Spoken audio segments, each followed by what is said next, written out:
Disciplina: funcionários de escolas, cidadãos, educadores, profissionais e gestores. Olá, eu sou a professora Lígia. Vamos conhecer a primeira disciplina do Núcleo de Formação Pedagógica. Desejo a todos que sejam bem-vindos e tenham muito sucesso nessa nova jornada. Vamos conhecer o objetivo geral da disciplina. A disciplina tem como objetivos desenvolver competências e habilidades necessárias aos educandos e ampliar os conhecimentos sobre a estrutura e a operação da educação escolar básica no Brasil, nas redes municipais, estaduais e federal, para desenvolver seu novo papel como cidadão, educador, profissional e gestor das escolas e dos órgãos dos sistemas de ensino. Unidade 1. Funcionários das escolas públicas. Quem somos nós? Essa primeira unidade tem como objetivo dizer que todos os funcionários da escola são importantes, todos são essenciais, assim como você. Todos somos educadores, pois contribuímos para a melhoria da qualidade da educação e para a formação de pessoas, de cidadãos críticos, reflexivos. A educação brasileira é regida por uma lei, que é a Lei de Diretrizes e Bases da Educação Nacional, a LDB.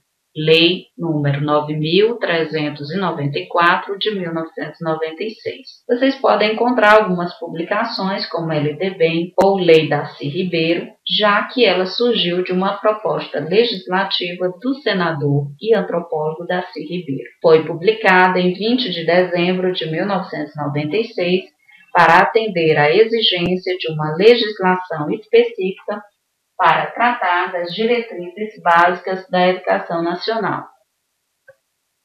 A primeira LDB do Brasil foi a Lei 4.024 de 1961.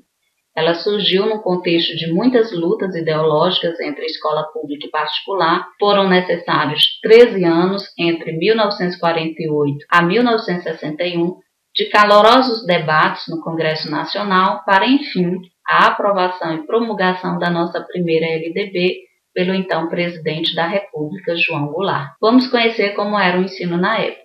O ensino era dividido em ensino pré-primário, que incluía os jardins de infância, ensino primário, com duração de 4 a 6 anos, ensino ginasial, com duração de 4 anos, hoje comparado com o 6º ao 9º ano do ensino fundamental.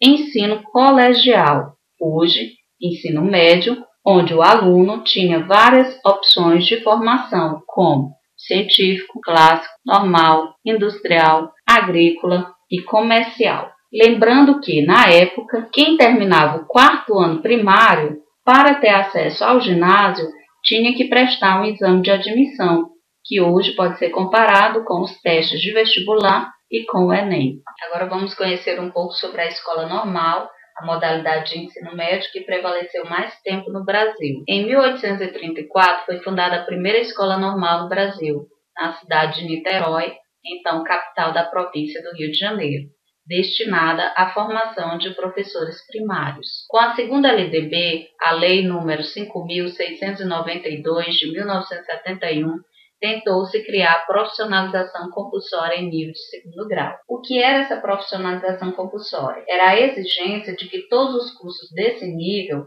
incluíssem obrigatoriamente uma habilitação ou terminalidade profissional. Com isso, o curso normal se transformou em habilitação para o magistério. No início da República, em 1980 em diante, espalharam-se as escolas normais por todo o Brasil, nas capitais dos estados e nas principais cidades. Vamos conhecer o que diz o artigo 62 da atual LDB sobre o ensino médio na modalidade normal. Artigo 62.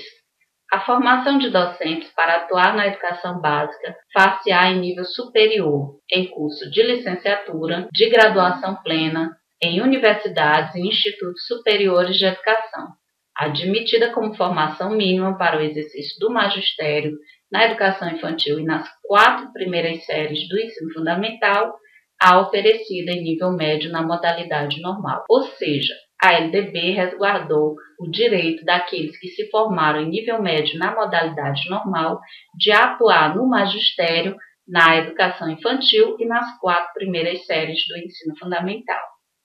Hoje, no Brasil, a educação escolar, de acordo com os artigos 19 e 20 da LDB, pode ser oferecida em instituições de ensino públicas e instituições de ensino privadas.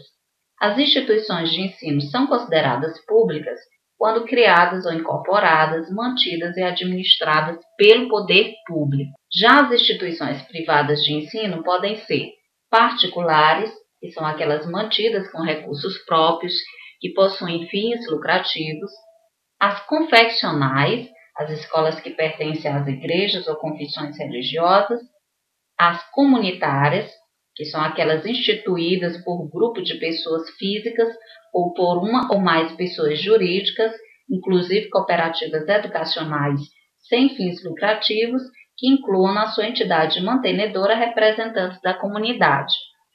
E as filantrópicas, que são aquelas definidas na Lei 9.790 de 99 como organizações sem fins lucrativos, ou seja, que não distribuem entre seus sócios ou associados os dividendos auferidos mediante o exercício de sua atividade e que os aplica integralmente na consecução do respectivo objetivo social. Na atual LDB, a educação escolar compõe-se em educação básica e educação superior.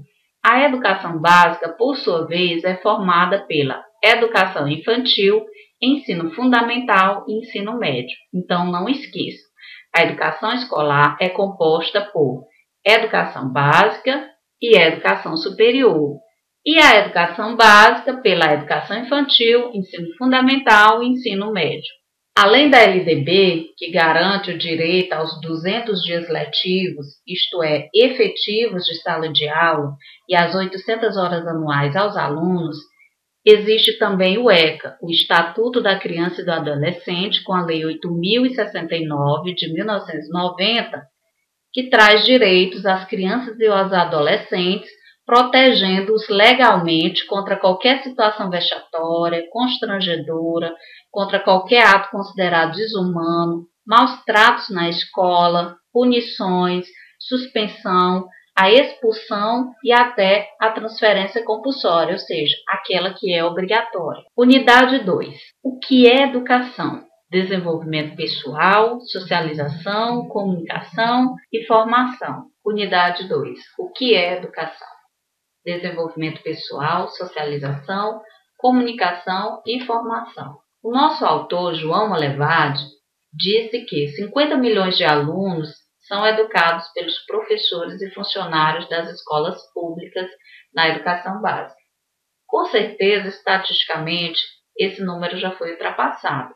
E ele quer dizer com isso o quê? Quer dizer que todos somos educadores, que todos contribuímos para a melhoria da qualidade da educação e para a formação de cidadãos. Depois de mais de 20 anos de ditadura, mais ou menos entre 1964 a 1985, depois desse período, o país ganhou uma Constituição Democrática, que é a Constituição Federal de 1988, a CF de 1988, que hoje ainda é a nossa Constituição Federal e corresponde à sexta Carta Magna atualmente. Ela assegurou aos cidadãos brasileiros novos e importantes direitos, como, por exemplo, eleger os prefeitos, governadores, escolher o presidente da República. Os trabalhadores tiveram reconhecidos e ampliados seus direitos a uma remuneração digna, a melhoria das condições de trabalho. Os servidores públicos, antes proibidos de se sindicalizar, puderam agora se organizar em sindicatos. Então, entre outros direitos, esses são alguns assegurados pela nossa atual Constituição Federal. Bem, após o direito constitucional garantido, as associações dos profissionais da educação formaram um grande movimento, o da unificação e lutando pela profissionalização dos trabalhadores na educação. Então, no Congresso de Aracaju, em 1990, foi fundada a Confederação Nacional de Trabalhadores em Educação, a CNTE. E nesse congresso foi discutido a tese de que os funcionários não somente deviam ser considerados educadores, como também deviam ter uma formação específica, em um primeiro momento, por meio de cursos técnicos em nível médio, e futuramente em nível superior. Segundo o parecer número 16 de 2005 da Câmara de Educação Básica e do Conselho Nacional de Educação, CNE, podem ser organizados cursos técnicos para 4 habilitações: o técnico em secretaria escolar, técnico em alimentação escolar, técnico em meio ambiente e manutenção de infraestrutura escolar, lembrando que hoje os dois foram desmembrados, um especificamente para tratar do meio ambiente e o nosso, que é o de infraestrutura escolar, e o curso técnico em multimeios didáticos. O currículo de nosso curso do Profuncionário tem como base os dispositivos legais da Resolução número 5 de 2005, da Câmara de Educação Básica e do Conselho Nacional de Educação, que integra as diretrizes nacionais sobre a educação profissional em nível médio. Mas o que é currículo? O currículo é uma das formas de escrever a educação escolar, é a transmissão sistemática da cultura de uma sociedade. Mas nós sabemos que não caberia nos 200 dias letivos e nos horários escolares estudar toda a cultura de uma sociedade. Então, determinados conteúdos são organizados em matérias de ensino ou áreas de estudo, a que se dá o nome de currículo, ou seja, as partes da cultura que o aluno é obrigado a estudar e a conhecer. Você já ouviu falar em regimento escolar e em proposta pedagógica da escola? Até 1988, a escola se estruturava e funcionava sob os dispositivos de um regimento interno. Esse regimento tinha que ser autorizado junto ao Conselho e à Secretaria de Educação. E cada sistema de ensino tinha um formato único. As suas normas inibiam e abafavam as decisões da escola. Já durante o processo de redemocratização do país, período de 1980 a 1985, muitas redes municipais e estaduais estimularam suas escolas a elaborar seu próprio projeto político-pedagógico, o PPP, com a participação de quem? Com a participação coletiva de professores, funcionários, pais e alunos. Esse movimento resultou não no descarte dos regimentos internos, mas na institucionalização de uma nova cultura. Que cultura era essa? A de elaboração do que a LDB chamou de Proposta Pedagógica da Escola, PPE, a qual, diferentemente do regimento, não precisava nem deve ser aprovada por algum órgão superior da rede ou do sistema, observando que tanto as escolas públicas como as privadas, elas têm de fazer e refazer contínua e participativamente a sua PPE, a sua Proposta Pedagógica da Escola, ou como quer queira chamar, Projeto Político Pedagógico. O currículo de nosso curso do Profuncionário tem como base os dispositivos legais da Resolução número 5 de 2005, da Câmara de Educação Básica e do Conselho Nacional de Educação, que integra as diretrizes nacionais sobre a educação profissional em nível médio. Mas o que é o currículo? O currículo é uma das formas de escrever a educação escolar, isto é, a transmissão sistemática da cultura de uma sociedade. Nós sabemos que não caberia nos 200 dias letivos e nos horários escolares o estudo de toda a cultura de uma sociedade.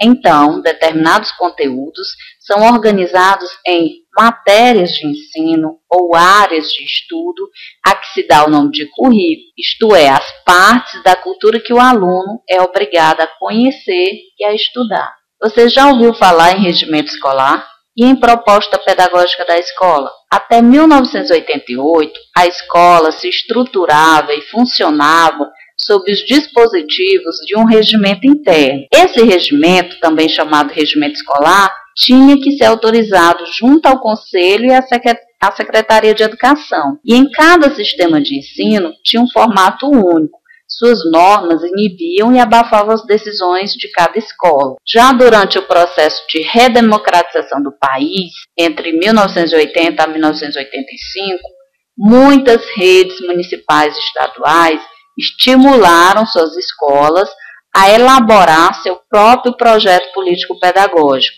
o PPP, com a participação de quem? Com a participação coletiva de professores, funcionários, pais e alunos.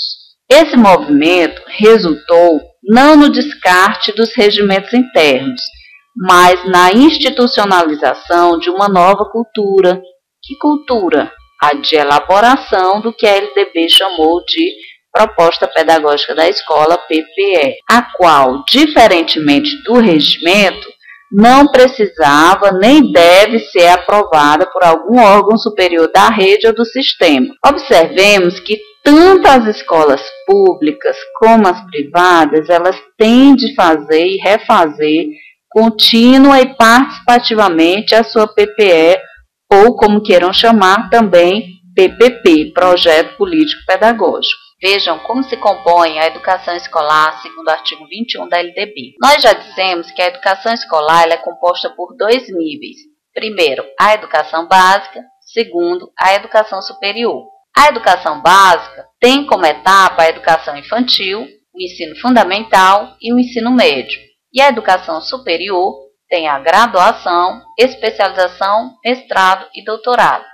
Percebemos que esse quadro ele é bem completo, porque ele traz não somente os níveis e etapas, mas as modalidades de cada etapa de ensino. Quadro evolutivo da legislação da educação básica no Brasil. Bem, podemos perceber que desde o Brasil Império que existem várias leis regulamentando a educação básica no Brasil. Um destaque para o ano de 1996, quando foi promulgada a nossa LDB, a Lei 9.394 de 1996, trazendo as diretrizes e as bases para a educação básica e superior. Quando o homem compreende a sua realidade, pode levantar hipóteses sobre o desafio dessa realidade e procurar soluções. Assim, pode transformá-la e o seu trabalho pode criar um mundo próprio, seu eu e as suas circunstâncias. Chegamos ao final com a reflexão, o maior educador de todos os tempos, nosso Paulo Freire, educador e sociólogo. Desejo a todos bons estudos.